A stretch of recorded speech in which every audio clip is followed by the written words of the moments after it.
Uh, What's going on, guys? It's Coach Gaglione here. This is another edition of the Powerlifting for the People podcast. I'm your host, Coach Gaglione, and I've been involved with powerlifting and strength coaching for over 15 years. We got another interview with one of our members today. We got David Washington on the line. How you doing tonight? I'm doing good. What's going on, everybody? Excellent. So just really quick, if you can give it just a quick intro, just a little bit about who you are, your background, and what you got going on right now. All right. Well, I'm currently 18 years in the military. I did 4 years active with the United States Marine Corps. Did a couple of deployments, one combat deployment. I got out. I worked in transportation, managing drivers for a while, which I really liked. But then, I decided that I can't work every day of the week. So I became a firefighter, which is like my ideal job. I love my career, and I've been doing that for like the last 6 years. I have 3 kids, and I've been married for about 16 years. Excellent. Very cool.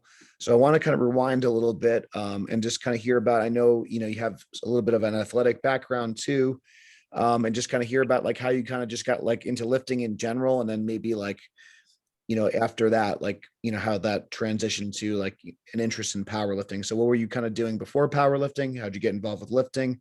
And then how did you transition?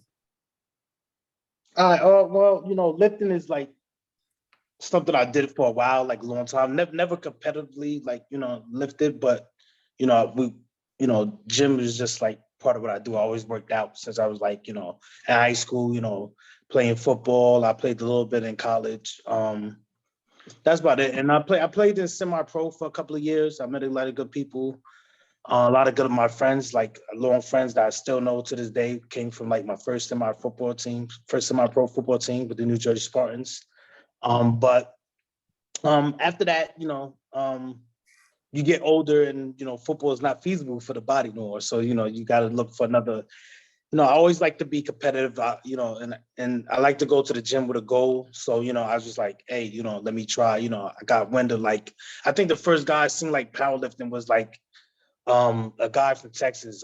You might know him, Russ Swole. I don't know. It's like Ori. His like name's like Ori Victory, something like that. Yeah. So like I caught with him and I started watching his channel. Then like I caught wind of like Larry Wills and like all these other guys. And I started looking. Then you know what I mean. And then I found out about West Side, and I just started like looking back at, all those old lifters like Choke Vogel and Dave Tate and, was Matt Winning. And, those are guys I still watch to this day, and, and I don't know, I just got involved in it. My first coach is actually a guy who served in like, he served in the Marine Corps, but after me in the same unit, actually. And his name was Bill Samato, and he still lives. He's pretty good, accomplished lifter, but, and I just got into it and I just like it, it gives a better effort. But once I caught wind of like Larry Wills, I was like, wow, that's serious. That guy is crazy. I think that's definitely like a common theme for a lot of people. Like, I think that's how like some people found, myself in our gym, for sure. We've had a lot of people kind of come through, just because of, he's just been so like popular over the years. So I wanted to kind of hear about like, in terms of like when you were lifting for football and then like from then I think, and I'm not sure, was your first actually competition at our gym or did you do anything like before, like that, I guess that meet in 2020, did you do any other like kind of sanctioned meets or anything before then, or just kind of training up into that point? So that was your first one? No, I didn't. Yeah, that was my first one. Cool. And I just want to let it be known, like, I didn't go to you because of like Larry Wills. I went to you because like, a lot of people like remote coaching, but I always like to have like the accessibility. You know what I mean? Like, I need to be accessible. Like if I want to come drive, like I don't mind driving, right? But I need to be like kind of close. So like I like driving to your gym. You know what I mean? It's, yeah, and the environment is different, but like just like completely remote coaching, like I couldn't like really, even though like some of my programs remote, but I like to, I have a chance to come to your gym.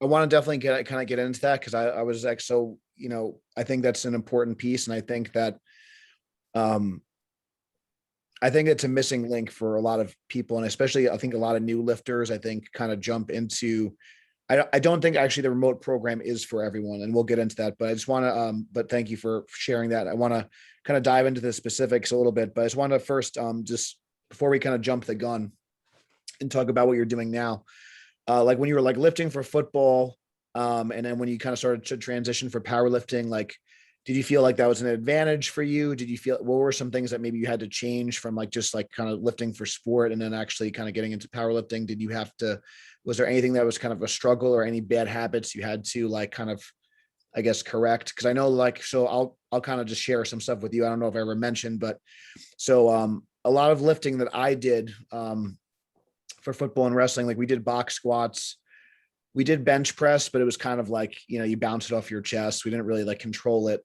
And then we did trap bar deadlift. So for me, um, the strength in the bottom of the squat and like the pausing of the bench press was like a challenge for me. And then I never even really deadlifted with a straight bar until, um, really at the very, I kind of dabbled in it a little bit, but learning the straight bar, I had a hard time like hitching, because with the trap bar, you don't really have like, you know, you kind of just stand up with it. You don't have to kind of push your hips into it at the end. So those were some things that I kind of found that like I kind of struggled with transitioning from just lifting for sport to competing. Did you find anything a challenge, or like what was, I guess, the transition like for you when you kind of switched over to more of a powerlifting focus? Yeah, actually before I did powerlifting, I was big on like Olympic lifting. Like I love that. I did the CrossFit thing for a while, but it was just that but the CrossFit, you love CrossFit, but the cost is like a lot. but but the transition definitely was different, because when you think about athletic sports, you're doing everything is more they're more worried about being more explosive, right? And Yeah. you know what I mean, and getting that triple extension, so being exposed to your whole body. So being and embracing like that, like you have to learn how to brace, right? And like slow movements down, because when that weight gets heavy, you're not just gonna Yeah. go down and come up with it. Like you gotta make sure you hit, it's all timing, and make sure you hit in every frame. So like as the squat, man, making sure you hit every angle that you're just not going to do it. You do it too fast, throw yourself off, you go pitch full forward, and then that amount of weight, you're not going to recover from. So definitely bracing and slowing down the movements Yeah. Being in was control, big. I think, is a big thing. Did you feel like, I guess, your speed, like, although like, I guess was an advantage that you were able to kind of like recruit a little? Cause I know like, I was never like a really naturally fast person. So like learning to like have that forced it. So like we use a lot of bands and chains in our training. And I feel like that's been something that sometimes some lifters kind of poo poo or they don't explore. But I've kind of found that like that kind of training has helped me become a little faster, because that's like a weakness for me. Did you find that, I guess, coming from that sport background, that like that was an advantage, that you could like, kind of just be a little bit more explosive, at least like on the way up? What do you think about that? Yeah, you definitely with the chains and bands, like it definitely forces you to be faster. So like you start thinking about, you know what I mean, football again. You're like, I want to go down with it. I want to bring this bitch up, because like, it gets heavy on the way up. So you want to just get through that sticker point as fast as possible. So I think that was like that was definitely a huge carryover. And whenever I throw chains and bands on, I think about being more explosive, being more controlled on the way down, but definitely being more explosive out of the hole if it's squats, or being more explosive off the ground if I'm doing deads. Excellent. So I wanted to kind of start to kind of, I guess, get into some specifics. And like I said, we'll talk about like you're like on like a little bit of a hybrid program, and you can kind of talk about why you think that's been beneficial. So obviously, you like I said, you kind of make a point, you live close enough, but you do like, it's a commute. It's not like, like a 20-minute drive, it's a commitment. So I want to kind of maybe talk about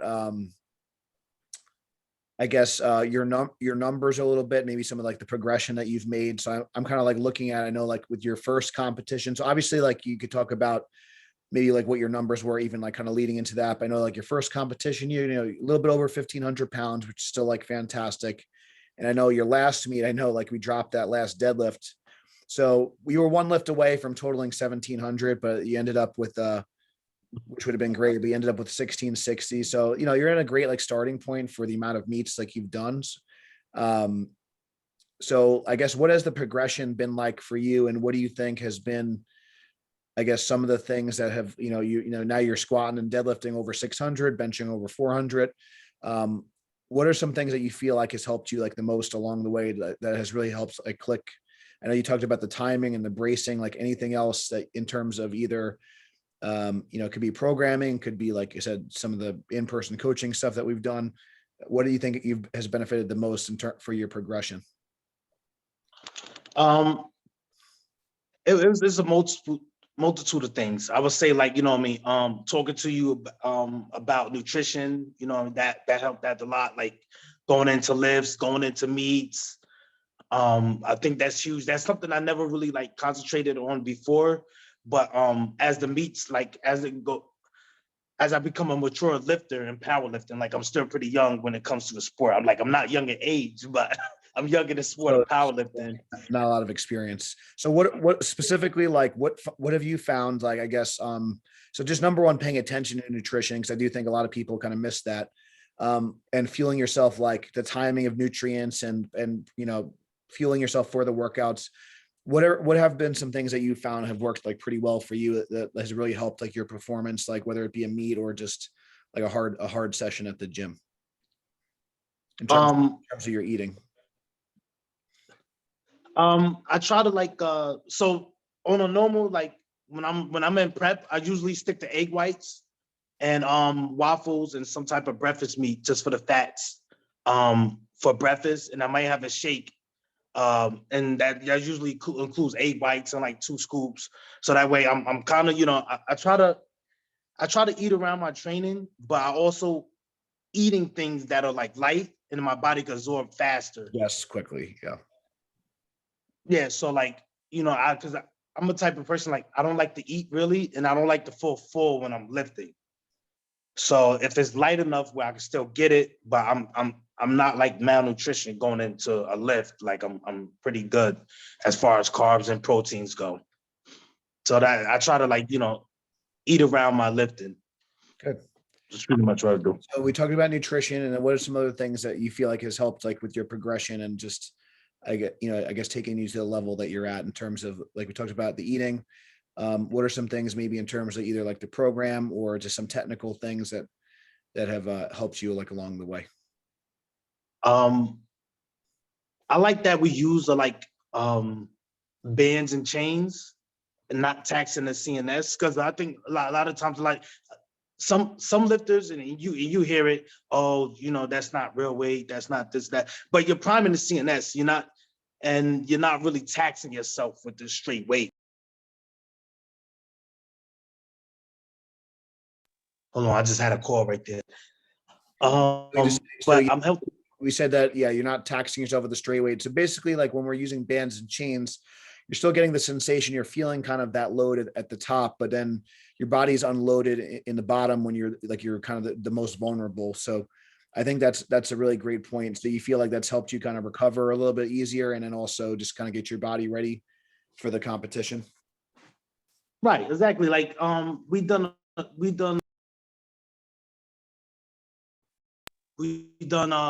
600 a couple of times with chains, and a couple of times with reverse band, and we even did more than that. And I go on the meet and I hit 600, and it was like comfortable. Yeah, it was just like I had more. You know what I mean? Like it wasn't crazy. Like if you look at it, it's like everybody during that meet. My last meet, everybody was like, that was an RP of 7 for everything. Like they pretty much said I sandbagged the whole meet, yeah.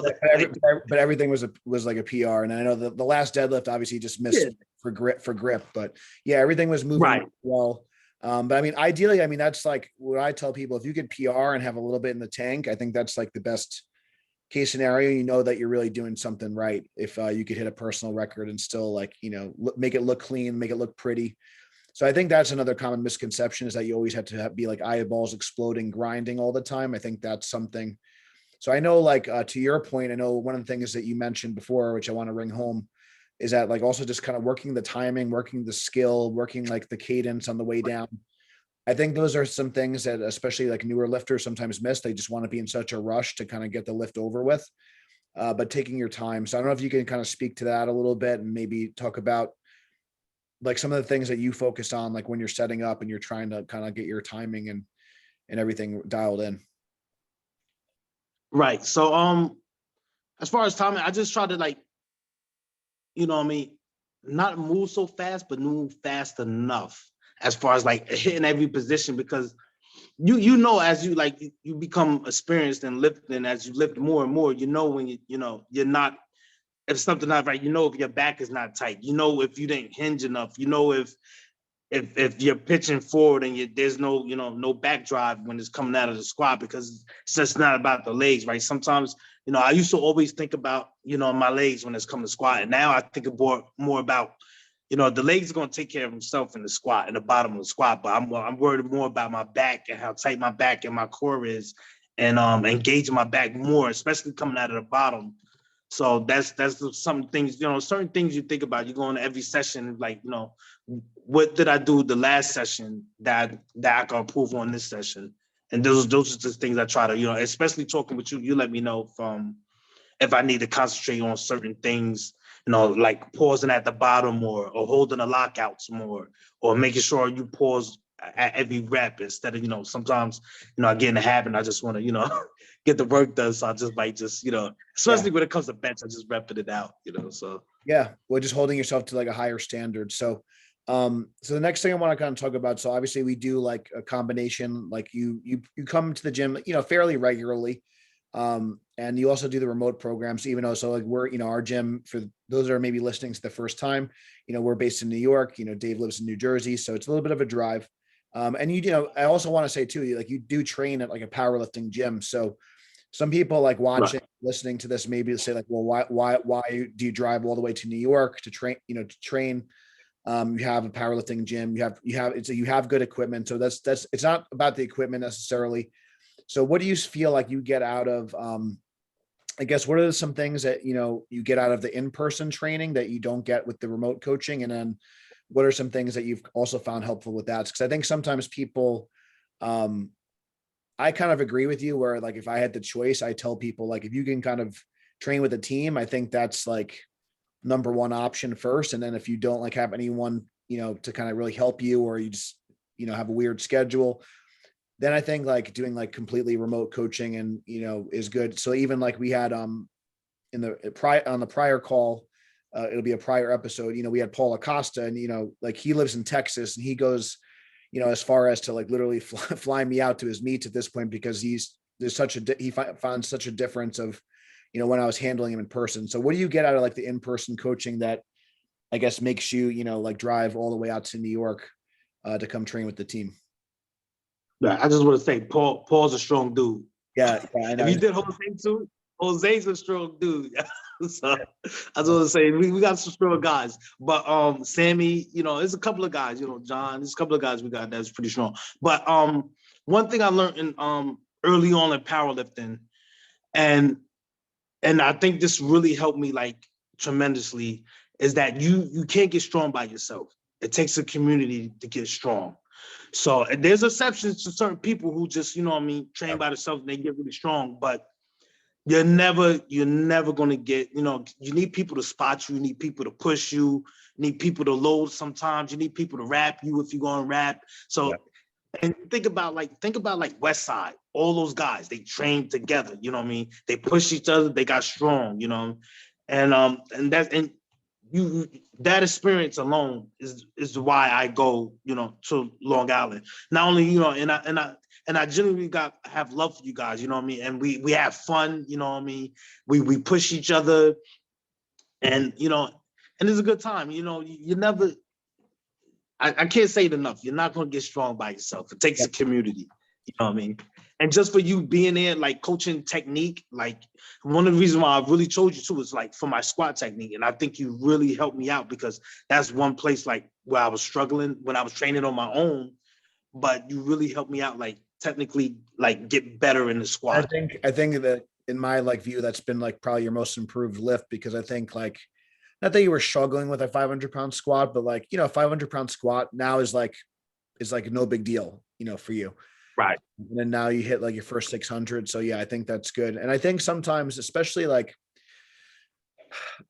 I'm a little biased, whatever. Like, and I said, like, I've definitely kind of, I think, really figured that lift out probably more than anyone. And I do think like the squat, especially if you're using a monolift or knee wraps or you're squatting equipped, having the right people behind you, like you have a little bit extra confidence, when you're taking that into the hole, because when you have like weight that's literally crushing you, it could be like a scary thing, So yeah, no, I agree with you. I think the team environment is huge. Um, so outside of the in-person stuff that we've done, in terms of like the remote coaching and stuff, like what do you find is like the most helpful when I'm like reviewing the videos or kind of giving you feedback, or like what do you think's been like the most helpful, like when you can't get to the gym, as far as something that's kind of helped you along the way with that?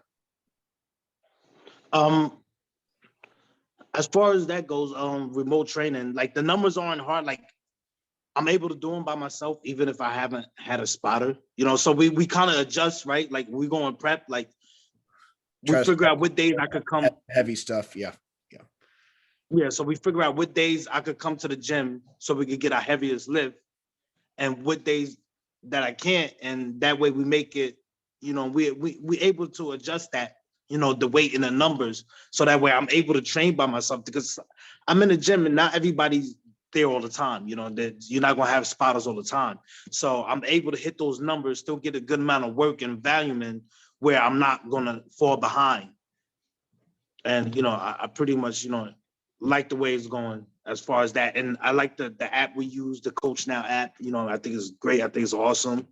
I mean, the feedback we're able to exchange between those videos, and we're able to to edit videos, put side by side videos, lifts together, and and see You're what's going on with that. analyzing the technique and the movement. Cool. So one other thing I wanted to kind of, it's, two more questions for you, but I guess one thing that I thought was unique, obviously you have the military background, and sometimes you're like traveling, sometimes, you have other kind of, your nutrition's not always perfect, sleep's not always perfect. So for people that are maybe military, police or fire personnel, um, what kind of advice do you have for those folks? And like, what are some things that we've done and that you've done for yourself to help kind of, you still keep up with your training when you're kind of doing some active stuff. And so I guess what advice can you give to those people, and what are some things that you've done to help kind of keep your progress going, when that kind of stuff gets a little bit more hectic? All right, so one thing is, no excuses. If you could get it done, get it done. Like when I go on vacation, I find gyms. I find the closest gym to me, that I can still get the work in. There's always time. There's always time. If you're in a situation where like you may be in the field for a couple of days or whatnot, invest in bands. If you grab some bands, grab some thick, nice bands where you still get the work in. There's things you still could do to keep that muscle memory and still get that, and prime the CNS to remember those movements and keep that muscle. And that's about it. I mean, there's really like, well, for me, there's really no excuses, especially if you're in the military, police, or fire. It's all about how bad do you want it. If you want it bad enough, you'll find ways. I've been on vacation a couple of times. I'm going to Africa next week, and I'm looking for the closest gym there, in Africa, where I can still, I'm gonna be there for a week. So I still want to be able to, accomplish what I want to accomplish while still living my life. And then after that, we go on to prep for, our next meet. But I just love the sport. I love to live, now, and I get it done. Yeah, if it's And I think if it's important to you, you figure it out, you find a way. And I like also what you said about the bands, because I think sometimes like people think like if they don't have like, a combo rack and calibrated plates and the special bars, like, you just work with what you got. Sometimes I think we can get a little spoiled with the perfect equipment, but if you got a hotel room with like a cable machine and some dumbbells, if you have some band, I think some of my best workouts are just in the hotel gym, and they're not like powerlifting per se, but I think you can get some great work in. And then, and then obviously we communicate, and sometimes, sometimes we combine workouts, sometimes we cut some things out. And like you said, sometimes you just get some band work in, and, maybe you just do some accessories or some calisthenics. And I think that's sufficient. So obviously you're still kind of like new to powerlifting, but you've had some great success so far, and you're getting close to an elite total, which is great in just a short time. So what I wanted to ask you is if you're maybe talking to either yourself starting out, or maybe you have a friend that's looking to get involved with powerlifting, like what advice can you kind of give to somebody who's starting out? Maybe they're looking to do the meet for the first time and just get involved with the sport. What would you tell them? Just do the meet. I waited, right? So like I always like I was one of those guys that was like, I have to hit this certain type of number before I wanted to do a meet. But when are you gonna hit that number? When is the right time? And just do it. And invest early. If you really gonna do it, invest early. Seek help. Seek coaching. Always ask for help. Always ask for ideas. Always ask for always research information. Watch videos. Well, whatever you have to do. If you don't have the money to invest, watch videos. There's tons of I guess programs online that you can follow, and if you find a program you like, stick to it. Don't be one of those guys who jump programs. I did that. I picked one program. I did like a 5x5 program, and I'm like, forget that. I want to do this the cube method now. 5-3-1. So it's like I wasn't constant. So then that's when I was like, you know what, I need to seek help and seek coaching. That's what I did. So if you really like it, early on, seek help early on, and you're going to be better off. You're going to be better off. Yeah, I think I agree with you. I think that there's definitely like a little bit of a mindset that like people feel like, I don't know, they have to be like ready to do the meet, or they have to be strong enough to do the meet. And I think that if you really like want to see if that you like it, I think that you should just jump in and try it first. Because if you want to be really good, it's going to take 5 to 10 years, I would say. Like if you're a little bit more genetically blessed, like you said, we talked about someone like Larry, like what he was able to accomplish in like a 7-year period was pretty remarkable. Like, but he's like a once in a lifetime kind of athlete. It took me, I think it took me, man, over 10 years to hit my first elite total. And then now things are kind of clicking for me, and I've been doing I do this for a profession. I've been doing this a really long time. So I'm a little bit more on like the slow end, but I think that, like you said, if you kind of put in the time, I think most people can achieve a pretty high level of success if you kind of put the work in. I really do believe that about powerlifting, because you can, as long as you're willing to work, you're willing to put, some muscle on and put the time in, you can achieve great things. But yeah, I think that just taking that jump and just kind of just doing it right from the get-go is definitely some great advice. So very cool. Well, David, if you'd like, if you don't have to, if you do, but if you want, if anyone wants to kind of follow you on like Instagram, whatever, if you want people to, you could tell them your Instagram handle if you'd like. Yeah, it's Kaiser Sose. Instagram is KEYSER_SOZE.